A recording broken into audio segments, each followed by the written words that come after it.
Yes, they have come out to say, oh, the neighboring countries are protesting. It's all propaganda. Oh, they have raised their prices. It's all propaganda. Let me tell you why. Nigeria is not the cheapest fuel in Africa. Libya sells fuel cheaper than Nigeria. Angola sells fuel cheaper than Nigeria.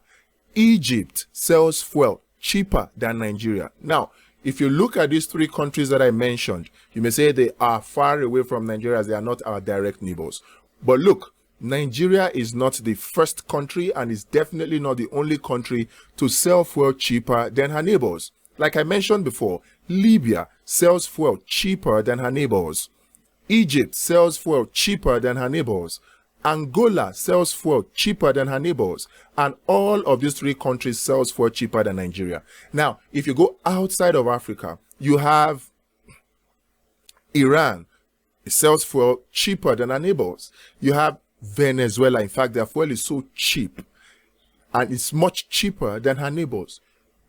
Yet, these countries do not complain of their fuel being smuggled out.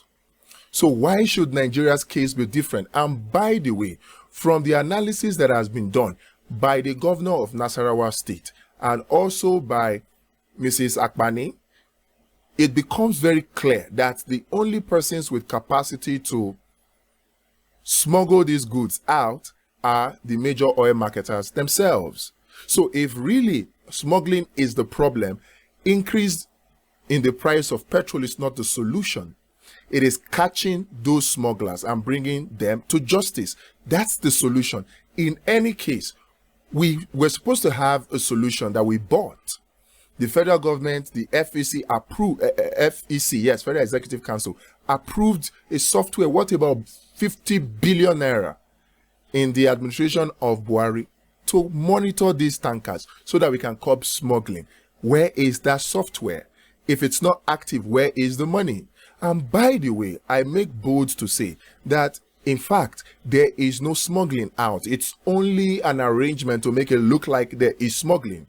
I want to believe, and this is my opinion now, that NNPC inflates the quantity of fuel that it brings in and then places the excess consumption on smuggling to support their subsidy claim. That's my opinion. But it makes sense. By the time we go to court and we subpoena documents and we get the true evidence, I'm sure we'll be able to clear all of these. But in any case, in any case, increasing the price of fuel so that it can be more expensive or at par with our neighbors is not a solution, considering the fact that we have not put infrastructure in place. Electricity, good road, good education, good health care. We have not put those things in place. We have not worked on creating jobs that will empower people and increase their spending power. So just increasing the fuel price would definitely not be the first way to go. If it is smuggling that is a problem, the smuggling can be dealt with.